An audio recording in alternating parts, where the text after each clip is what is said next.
Good evening, welcome. I'm very excited to present to you Gabor T. Sānto. Gabor is, I would say, for me, one of the most interesting voices of European literature today. Gabor is from Hungary. Some of you realized it from the name. And this is the name of our evening here. This is not Hungary, Pozelo Hungaria. I'll just say about Gabor, his books were translated to many languages. Some of the story even preceded 10 languages and more. Written novels, short stories, and he's also the editor of Sombat, which in Hebrew is Shabbat. A political and cultural magazine that asks, I would say, Jewish questions. And before we start our conversation, I'll just say this is a very unique occurrence. You're getting to hear an Israeli accent in English with an Hungarian accent in English, but you'll survive. Gabor, I think before we dive deep into certain ideas, the main thing one can say when reading your stories, your work, and I'll just say that it is not yet translated to Hebrew, which is a huge shame, and it's a shame because of the following reason. This is the most Jewish writing I've read in a while. Because in every story in your books, for example, this one, 1945, in every story, even the stories that are not directly talking about what happened to Jews after the Holocaust, the Jewish question is always lurking in the back. And I know you didn't grow up religious, and you were born to in Hungary, which was still under the influence of communism. What made you so Jewish? I'll ask it like this. And you said it to me yourself, that you're so Jewish. First of all, I'd like to thank for the Jerusalem International Writers Festival for inviting me, and also I would like to thank the staff for their excellent job they have done creating this festival, to do this festival. To answer the question, maybe I have to go back to my childhood. When I was, I told this story a couple of times, so maybe there are some in the audience who might heard it or read it from some interviews. But when I was 6 years old and I went to the elementary school, it was in 1972, my parents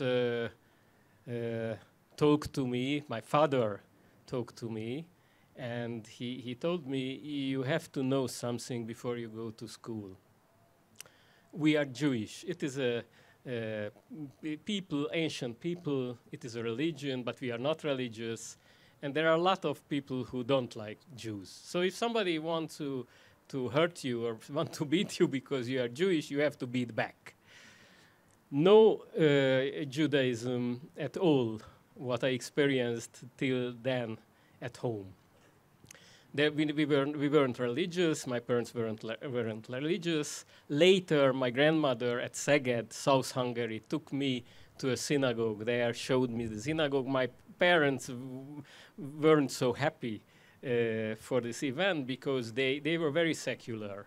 They didn't want religious education for me. They were modern people who gave me some Jewish cultural education, not formal, but by books, by stories, what they told. And later they started to talk about some stories from the Holocaust, memories of them as they were deported from South Hungary to Austrian camps as kids with my grandmothers. Both of my grandfathers have been killed at the Ukraine-Russian front around 43. So these were the facts in relation of Jewishness, what I got at home. But there were two stories, one Jewish and one non-Jewish story that my father told me, and somehow it burned into my memory. One story was the story of Samson, the biblical hero, his fight. Because you have to fight back. Because I have to fight back. And there was an interesting coincidence that a Hungarian music composer, classical composer, lived in the same apartment at that time with his wife. And he composed an opera at that time around 71, 72 about Samson. That was the title of his opera. He was a Hungarian non-Jewish composer. And sometimes I was sitting on his neck. He played me in the flat, and in the meantime he ran to the notes, the music notes, and wrote something. So it has it had some impact on me. The other story, and I give back the words for you, was the story of the soldier of Pompeii. You might remember the story. When the lava came, the soldier stood at their guarding point, and it was forbidden for him to leave his guardian post. And my father told me so seriously this story that he wanted to give some message with it to me, and it was too much for me as a 6, 7 years old child. But later I realized that in these stories, he tried to somehow tell his whole vision or subconscious vision of the world. We have to be strong. We have to fight if it needed. Maybe your most translated story, I think, is the opening story of this book, Year 1945, we already mentioned. The name of the story is 1945, Homecoming. And I will just say, I'll do a little commercial. Tomorrow at the Cinematheque at 6 o'clock. 6 o'clock, the film that has been done based on this story is going to be shown, and I recommend it. So book your place in the Cinematheque. This story starts when two Jews go down from the train station in an Hungarian village, and the year is 1945, which means the war was just over. The Jews were expelled just a year before because the Holocaust got to Hungary very late, and they're coming back, and the whole village erupts silently, but from the inside, people are bubbling. They don't know what to do because the Jews are coming back. And as you sit in Budapest as an Hungarian Jewish writer, you are the living person who's still there. Do you still feel, in a way, 80 years after, this kind of, I don't know, we can call it a buzz around you sometimes? Because you're not a simple Hungarian. You are the Jew that stayed. It's a difficult question. The politics always have this double-faced behavior toward the Jews, because the Jews are always suspicious. They are all over the world. They have their networks as they think about the Jews. They have much more stronger prejudices than any kind of Jewish network can work. So sometimes there is this phenomenon behind the political gestures. They know that the Jewish question, the Jewish issues, the memory of the Holocaust, the responsibility of Hungary or Poland or the states, Central Europe, it's a really sensitive issue in the eyes of the Western societies, Western media. So they try to keep the balance, try to behave in a modern way, try to show that they somehow came to terms with the past. But still there are differences between the views, how serious historians or Jewish historians remember the past and how the nationalist Central European historians and politicians think about the past. So this is something we experienced in the last 10, 20 years. Before that, who started to write about stories, short stories on Jewishness in 1987. My very first two short stories focused on Jewish cemetery in Szeged. That was a family connection to Szeged. But I realized for almost 20 years that this whole problem with the Jews or stories on Jews, it was difficult to publish in Hungary. And not because of anti-Semitism, but because of those assimilated Jews who were very much afraid from their very own Jewishness, and they were in position, in editor position, in magazines, and the older generation has deep fear and deep traumas in their depth of their souls. So that's why they try to keep these stories far away from the broader audience. The next younger generation is much more open to these stories. You remind me about a famous Hungarian Jew that spoke German most of the time, Theodor Herzl, that after he published The Jewish State, the main criticism he got was from the Jewish community saying, you're destroying everything we worked so hard to build. We are assimilated now, and then you come with this crazy idea. Well, to be Jewish in non-Jewish societies, to be openly Jewish, to think about the world and the Jewishness as a conscious Jew, it's always somehow strange for the population if there is not a country of immigration. If there are others who come from different backgrounds, different ethnic or religious groups, it's much more easier to handle the Jewishness. But this is not the case with Hungary. This is not the case with Hungary because as Hungary lost the two-thirds of the territories, they lost the minorities all around Hungary, so it became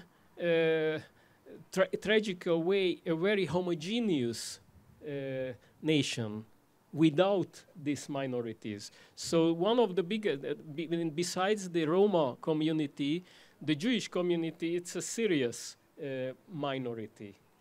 Although in spite of the fact that the Jewish community is not official minority, it's a religion. It was opposed by the most of the Jews to create Jewish ethnic or national minority. Going back to the story we just mentioned, the two Jews homecoming, coming back to the village, I'll do a little spoiler, not a major one. There's a pharmacy in this village that was owned in the past, a year before the Holocaust, by a Jew. And this Jew got expelled, and the guy who helped him, who is non-Jewish, took over, said it's my pharmacy, pretended as if it's his business, and him and his father are very worried that one day the Jew will come back to claim his property.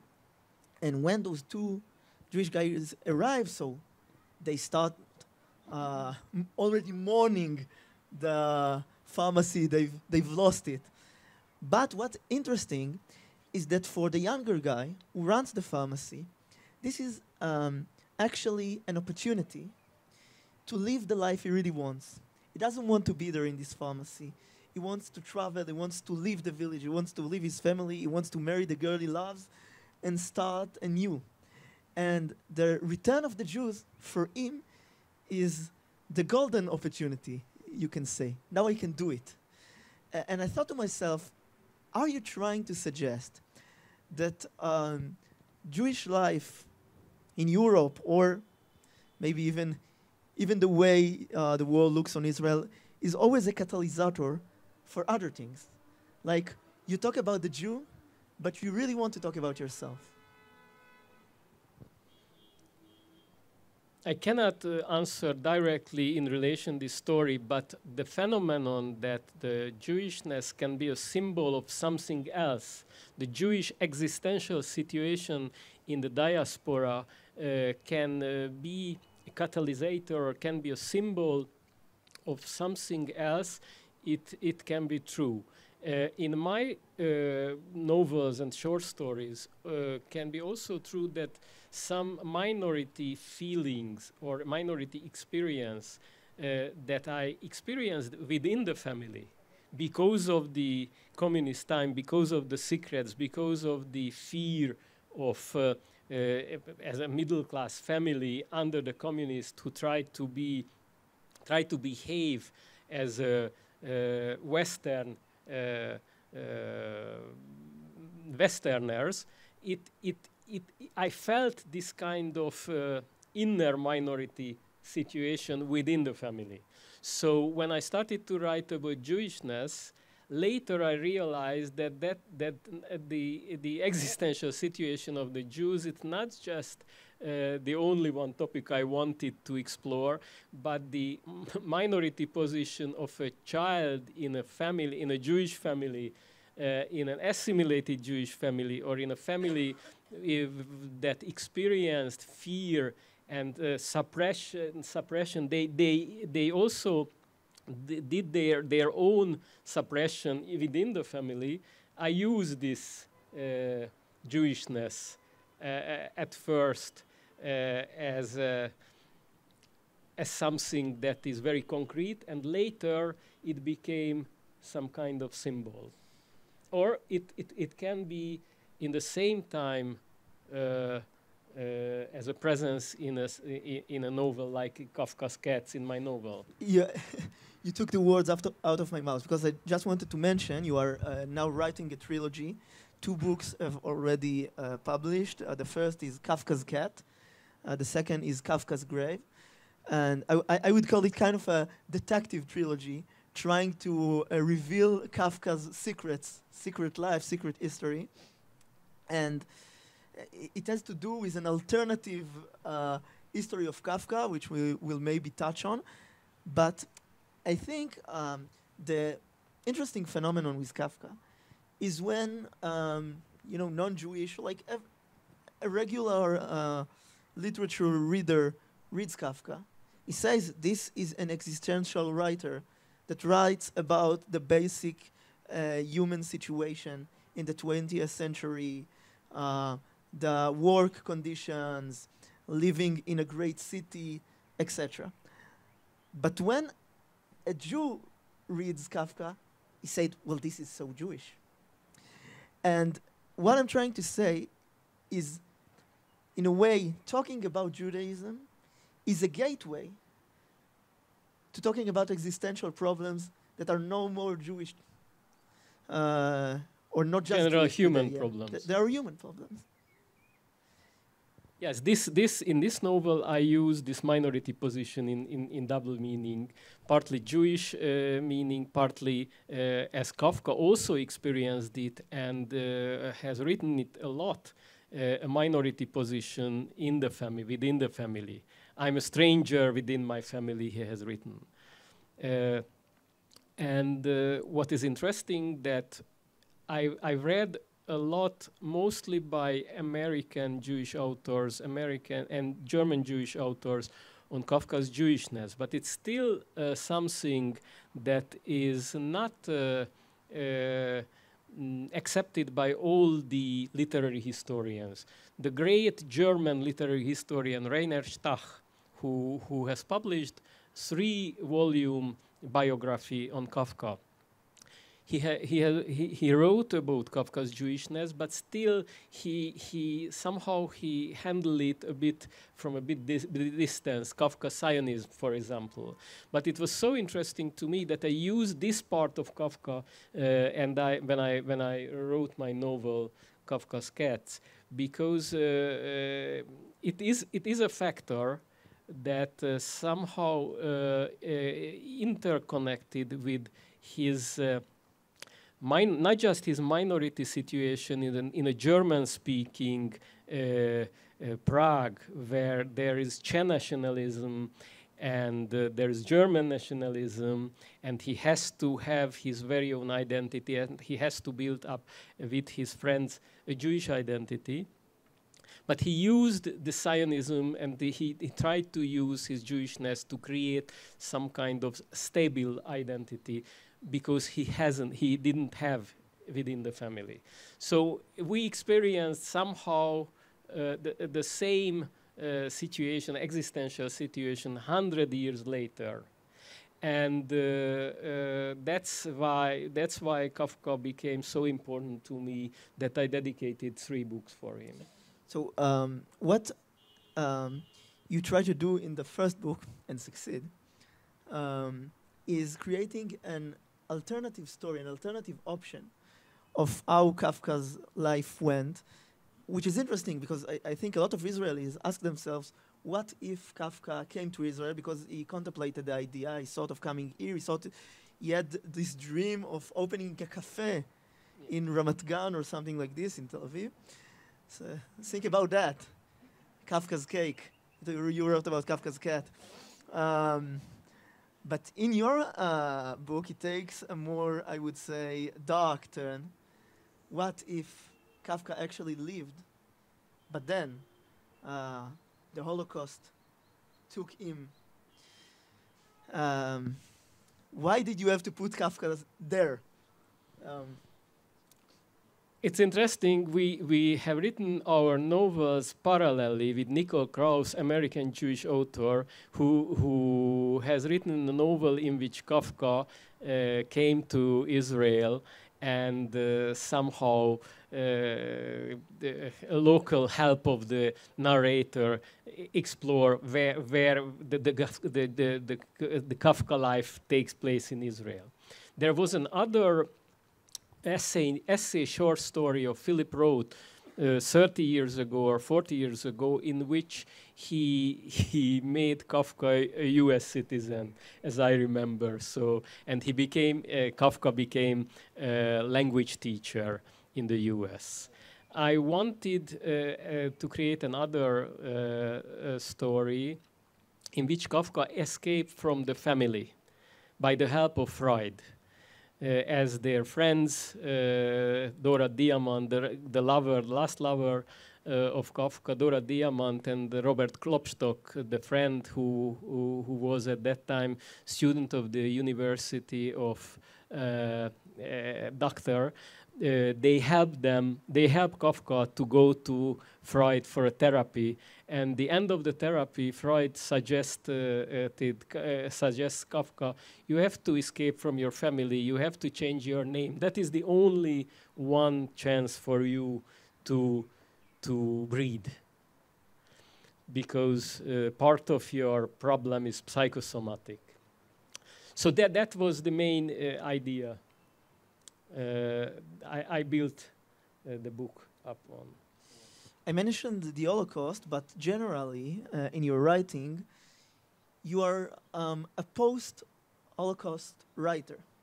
You're born after the Holocaust, of course, but your stories are more interested in understanding what happened after. What happens to the Jew that is still in Europe after the Holocaust? And it's almost like you put a fence, and the Holocaust is behind the fence, and you are on the other side. And I want to ask you about that. My experiences were in the 1980s when I started to read seriously Jewish-related books, that everybody has written books on Jewish death. Everybody has written books on the Holocaust.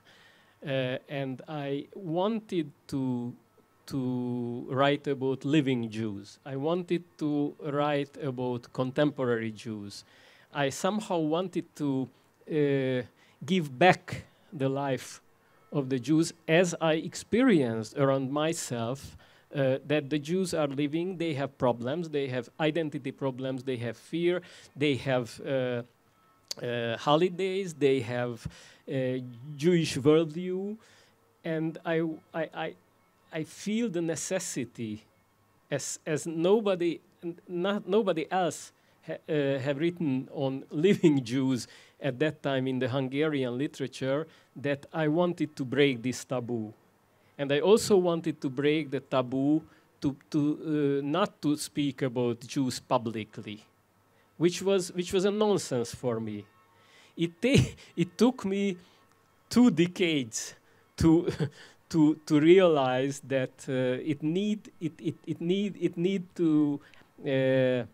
it takes time. It took time to overcome the taboos because of the changing of a generation in the Hungarian culture.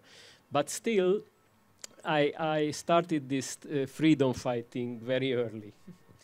I want to say that you are bringing up Jewish history that is kind of forgotten. I think young Israelis, when you ask them about the Bund, who talks about Bundist Jews anymore? It's like this whole movement vanished from the face of the earth, but also from the memory in a way. And it seems you want to not to talk about the history that everyone is talking about, but to try to keep in the memory some things that otherwise are just not there. I was very much impressed the colorful of the Jewish intellectual life, that not just religious options you can have, but you can have secular Jewish options like the Bund had. Secular communist. Secular. Mostly, but what impressed me that there can be secular Jewish identity too. Later, the religious Jewish identities became more important to me and impressed me, and I studied with an old former Hasidic Jew. Let me mention his name, Reb Moshe Ze'ev ben Avrochom El-Honon. As he himself called himself when he was a Satmar Jew before the Shoah. Later, he was deported to Auschwitz, went to America by the help of a family member, and after '89, he came back to Hungary to teach. He didn't have the luck the Satmar Rebbe had. Yeah, but he was a maniac depressive figure, and we realized it later. He had huge plans to rebuild the Hungarian culture, the glory that was, and we worked with him very much. But to tell the truth, all of his efforts were not in vain, but the great foundation couldn't work. But he taught a lot of people around among my friends. Dozens of young Hungarian Jews were among his students, and I was among them. And I was very much impressed by the knowledge, by the broad views of him on the Jewish life. He taught me not just religious sources, rabbinical sources, Talmud, Agadot, and other important sources, but he talked about a lot the colorful societies, Jewish societies, before the Shoah. So it was a very important source for me. I want to ask you a question as an Israeli, and we will approach talking about current Israel and current Hungary soon, but I want to ask you a question about the options of Judaism, I would say. Because in Israel, the divide today between secularism and orthodoxy, I would say, is very tough. But Hungarian Judaism had other way of faring. There were the Orthodox, which was mostly Hasidic, not just, but very observing. But there were I don't know how to translate it to English, the neologists, neologues, which you can say, I know it's not precise, but you can place them somewhere between Orthodoxy and Reform. They are not quite Reform, but they are not quite Orthodox. And they represent, I think, a more calm or a more pragmatic way of being Jewish. And your family came from a neologue background, right? Yes. Yes, they came from a neologue. My father and mother had some Jewish knowledge, Jewish experience in their childhood after the Shoah in Szeged, where there was still a neologue community, and they kept holidays. My grandmothers had at least the biggest holidays at home, so my parents had some memories on Seder, Pesach, and some other holidays. But after they left their home, they never practiced any kind of Jewishness or Judaism. So I have to build up. I had to find my teachers. I had to find the company. It was very important for me when I was 16, 17 years old. I went to the rabbinical seminary Friday evening Kiddush, where Professor Alexander Scheiber was the rabbi at that time. And it was a very important place for young Jews to meet each other, to connect to each other, and realize they have something common with each other without the conscious knowledge of Jewishness. What I wanted to say, this is very, it fits the, what I wanted to say is that in a way, I think, and you can correct me, that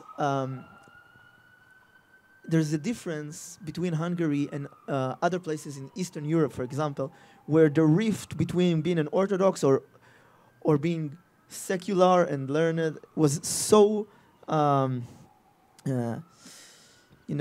there, and you have to choose a side.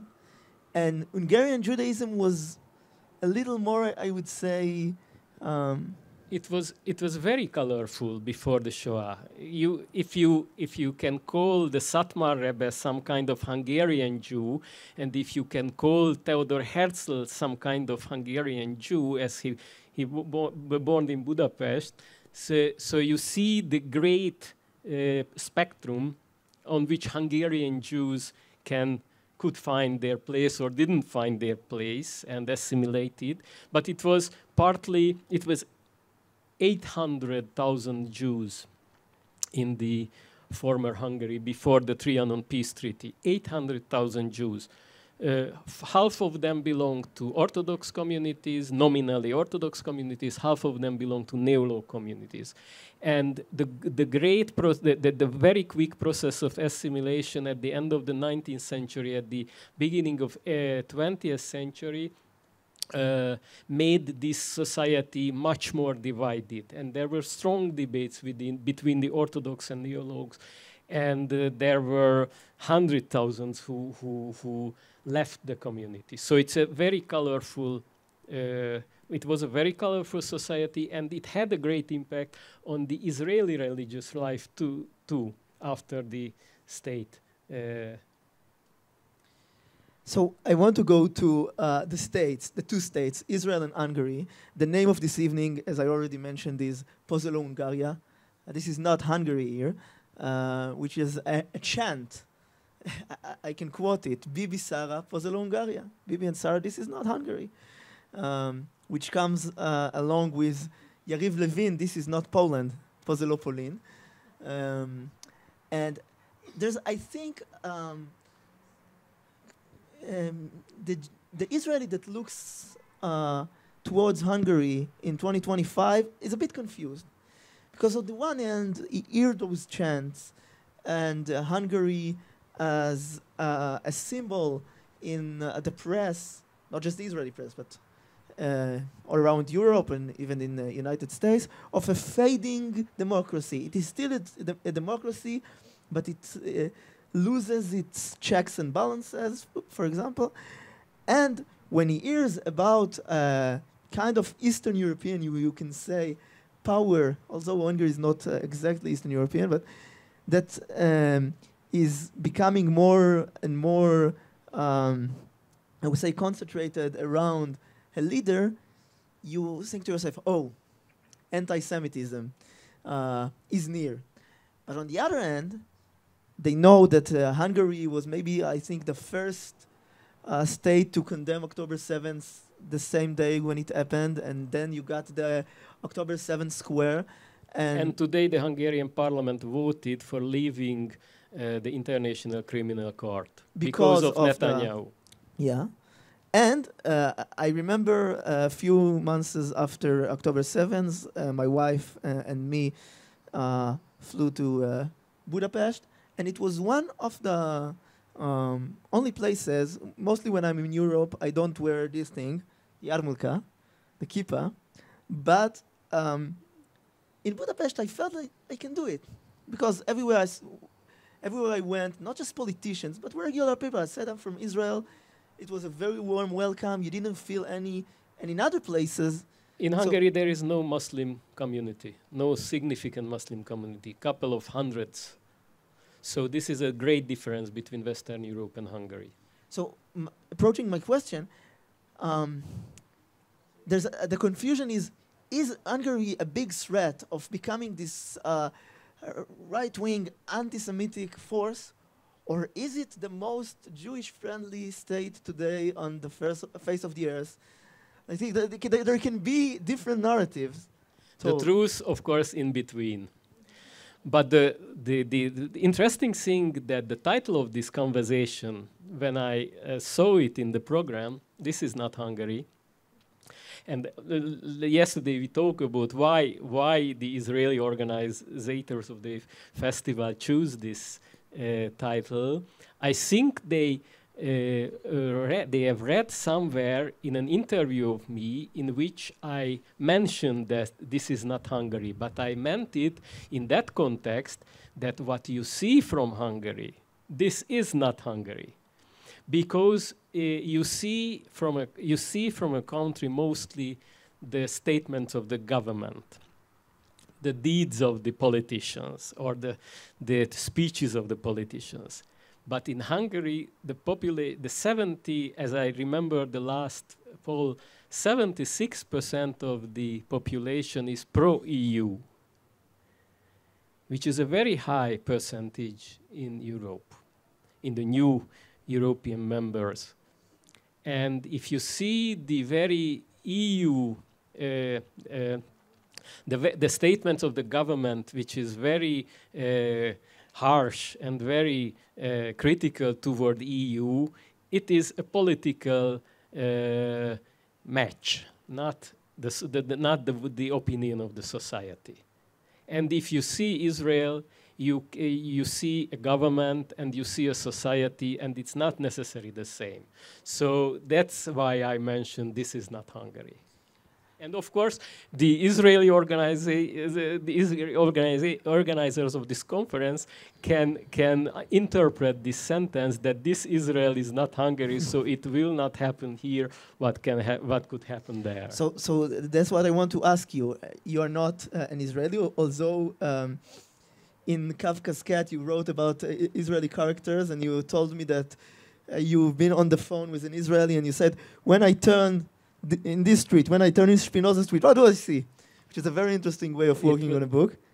Yeah, it was interesting, really, because I spent 2 or 3 times in Israel at the end of 1980s and at the beginning of 1990s. I was here as a volunteer in the Gulf War for 3 weeks, for example. But after that, I didn't come for almost 2 decades. And I started to write this Kafka's Cats in Los Angeles when I have seen the houses of the German emigres at the Pacific Palisades, and it had a great impact on me. And I finished the book with writing the help of Israeli friends who show me pictures, or I Googled it, how the Spinoza Street looked like, because I wanted to write about, as the Kafka trial is part of the book, that great trial that took place here for 12 years on the Kafka. When you say Kafka trial, it has two meanings. Two meanings, yes.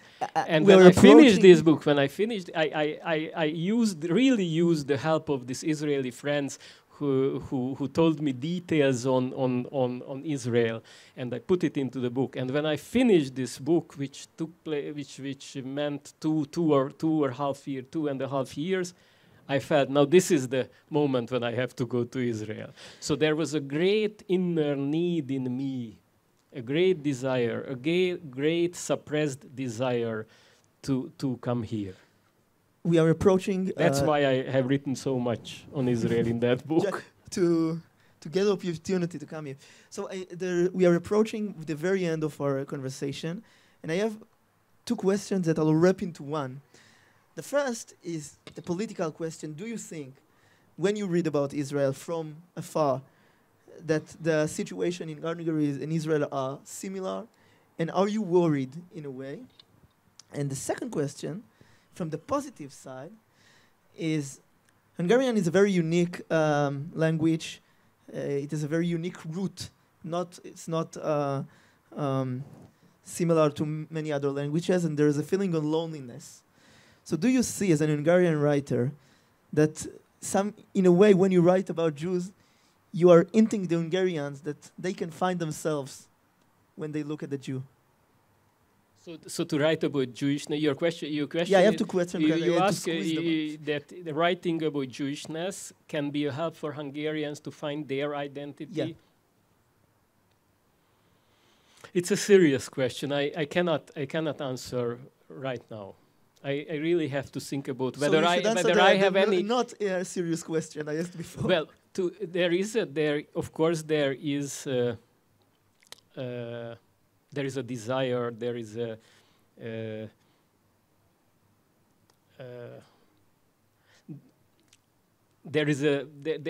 an idea behind the book that writing about special circumstances, writing about Jews, writing about a concrete situation can transcend and can be interpreted in a more existential, more broad sense, but in a more universal sense.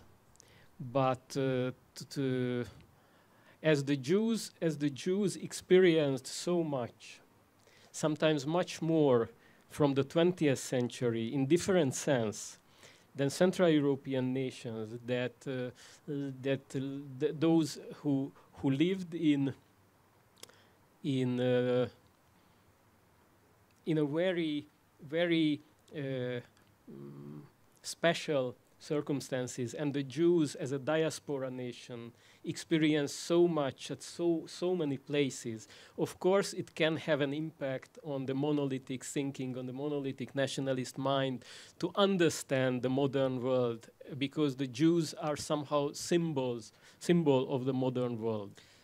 And there is a hope that the people somehow realize that the Jewish experience is useful for them. It's a productive experience, and it is something that can create a better world. You know, tikkun olam, it's something that is very deep in our mind. So the last word really, are you more optimistic about this opportunity or more pessimistic that Hungary and Israel are both together in the same route that it leads to a not so good place? Od lo avda tikvatenu. Very Herzlian of you. Gabor, Sאנטו, thank you so much for this conversation. Read those books if you can get them in English. And I hope that somewhere in this crowd sits the translator, because it makes no sense that German people read it, Italian people read it, all over the place. But Israelis, nope. So this, if you have to do some tikkun olam. That's right. Thank you so much, and thank you.